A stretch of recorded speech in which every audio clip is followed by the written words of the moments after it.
100% job గ్యారంటీతో ISTTM business school admissions open.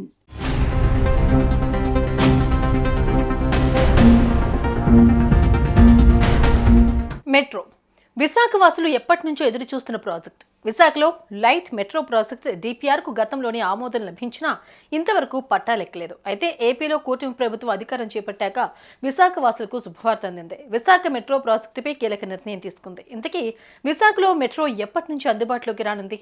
ప్రభుత్వం తీసుకున్న నిర్ణయం ఏంటి?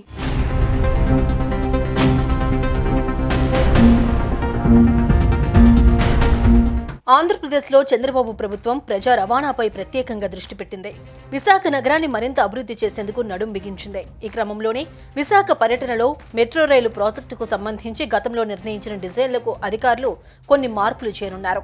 విశాఖలో NHAI నిర్మించే ఫ్లైఓవర్ బ్రిడ్జిల ఆధారంగా మెట్రో డిజైన్లు ఉండేలా చర్యలు చేపట్టనున్నారు. ఈ క్రమంలోనే NHAIతో సమన్వయం చేసుకుని ముందుకు వెళ్లేందుకు వీలుగా అధికారులు ప్రణాళికలు చేస్తున్నారు.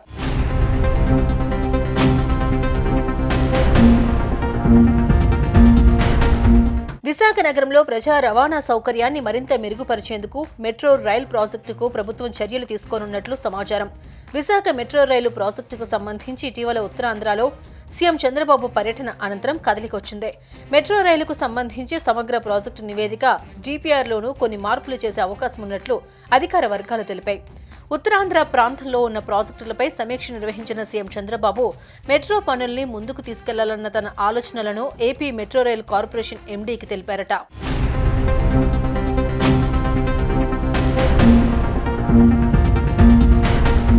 ట్రాఫిక్ రద్దీ నియంత్రణకు నగర పరిధిలో పలు చోట్ల పై వంతెనల నిర్మాణానికి NHAI ఇప్పటికే ప్రతిపాదనలు సిద్ధం చేసింది.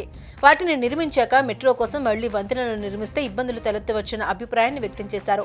ఉన్న వాటిని కూల్చడం, మళ్లీ కొత్తగా నిర్మించడం వంటివి ఆర్థికంగా నష్టం కలిగించడంతో పాటు సమస్యలు తెచ్చిపెడతాయని భావించారు. ఈ నేపథ్యంలో ఇటు NHAIకు అటు మెట్రోకు ఉపయోగపడేలా నిర్మాణాలు చేపట్టాలని సూత్రప్రాయంగా సీఎం సమీక్షలో తెలియజేశారు. ప్రస్తుతం విశాఖలో NHAI నగరంలో 12 పై వంతెనలు నిర్మించేందుకు DPR రూపొందించింది.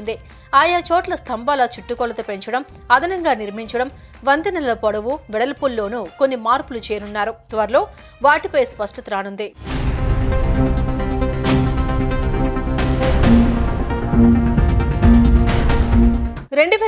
లోనే అప్పటి టీడీపీ ప్రభుత్వం ప్రీ-బిడ్ సమావేశం నిర్వహించింది. 2018లో అర్హత కలిగిన 5 నిర్మాణ సంస్థలు ఆసక్తి చూపగా SL infra consortium financial bid దాఖలు చేసింది.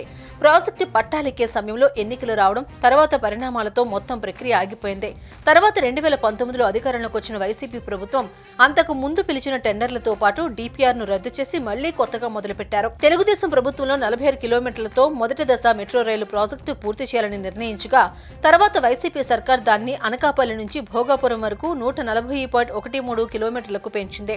ప్రస్తుతం కూటమి ప్రభుత్వం మొదటిగా స్టీల్ ప్లాంట్ నుంచి కొమ్మాది వరకు 46 కిలోమీటర్ల కారిడార్ నిర్మించి ఆ తర్వాత భోగాపురం విమానాశ్రయానికి ఎయిర్ ట్రాఫిక్ పెరిగే సమయానికి మిగిలిన మార్గాన్ని విస్తరిస్తే బాగుంటుంది అన్న ఆలోచన చేస్తున్నట్లు తెలుస్తోంది. మొత్తంగా ఈ ప్రాజెక్టు పూర్తయితే విశాఖకు ఓ మణిహారంగా మారనుంది.